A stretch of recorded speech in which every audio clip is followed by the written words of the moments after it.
Hi all, നിങ്ങൾ നീല വെള്ളം കണ്ടിട്ടുണ്ടോ? കാണാത്തവർ വേഗം ഇങ്ങോട്ട് പോരൂ. ദാ ഇവിടെയുണ്ട് നമ്മുടെ സ്വന്തം സലാലയിൽ അയൻകോർ. സത്യം പറയാലോ, ആരാ ഇതിൽ ബ്ലൂ ഉജാല കലക്കി ഒഴിച്ചതെന്ന് എനിക്കറിയില്ല. അത്രയ്ക്കും crystal clear blue colour water. പറഞ്ഞു വരുമ്പോൾ ഇതൊരു ഒന്നൊന്നര ട്രക്കിംഗ് പ്ലേസ് ആണ് കേട്ടോ. ഇവിടെ എത്തണമെങ്കിൽ ഒരു 3 to 4 കിലോമീറ്റർ ഓഫ് റോഡ് യാത്രയൊക്കെ ചെയ്യണം. പ്രകൃതിയെ തൊട്ടറിഞ്ഞ് നടക്കണം എന്ന് നിർബന്ധമുള്ളവർക്ക് 2 കിലോമീറ്റർ മുൻപേ വണ്ടി പാർക്ക് ചെയ്ത് നല്ല ഒന്നാന്തരം നടപ്പ് പാസ്സാക്കാം. അതല്ല, ദുബായിൽ നിന്നും സൗദിയിൽ നിന്നുമൊക്കെ ചുരുങ്ങിയ ലീവിന് വന്ന് പ്രകൃതിയെ പ്രണയിക്കണമെന്നെല്ലാം ഉണ്ട്.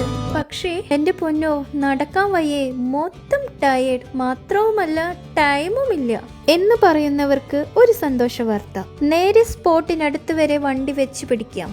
കാൽനട ട്രക്കിംഗ് ചെയ്യുമ്പോൾ ചുറ്റും പച്ചപ്പണിഞ്ഞ മലനിരകൾ, അതിനെ പുതപ്പണിയിച്ചു നിൽക്കുന്ന മൂടൽ മഞ്ഞ്, ആ പച്ചപ്പിന്റെയും ഫോഗിന്റെയും നടുവിലൂടെ ആ വെള്ളച്ചാട്ടത്തിൽ നിന്ന് ഒഴുകുന്ന കൊച്ചു സ്ട്രീമിലൂടെ കുശുകുശുപ്പും തമാശകളും പറഞ്ഞ് പ്രകൃതിയെ സ്നേഹിച്ച് അങ്ങനെ നടക്കാം. ആഹാ, പൊളി നിർവൃതി. ഒടുവിൽ ഡെസ്റ്റിനേഷനിൽ എത്തുമ്പോഴോ അമ്മോ മാജിക്. മുകളിൽ നിന്ന് ആർത്തുലച്ചു കൊട്ടുന്ന വെള്ളച്ചാട്ടവും താഴെ നീലക്കടൽ പോലെ കണ്ണഞ്ചിക്കുന്ന പൂളും, നിർവൃതി സമ്പൂർണം.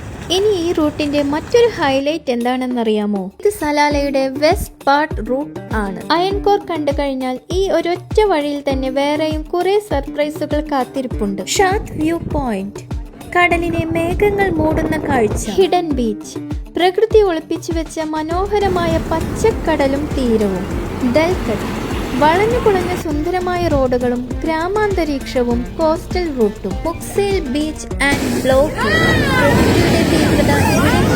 അങ്ങനെ യമൻ ബോർഡർ വരെ നീളുന്ന കാഴ്ചകൾ. കണ്ടാലും കണ്ടാലും കൊതി തീരാത്ത റൂട്ട്. പ്രകൃതിയെ സ്നേഹിക്കുന്നവരും നല്ല ഫോട്ടോസ് എടുക്കാൻ കൊതിക്കുന്നവരും വേഗം ബാക്ക് പാക്ക് ചെയ്തോളൂ. അയൻകോർ നീല വസന്തം നിങ്ങളെ കാത്തിരിക്കുന്നു.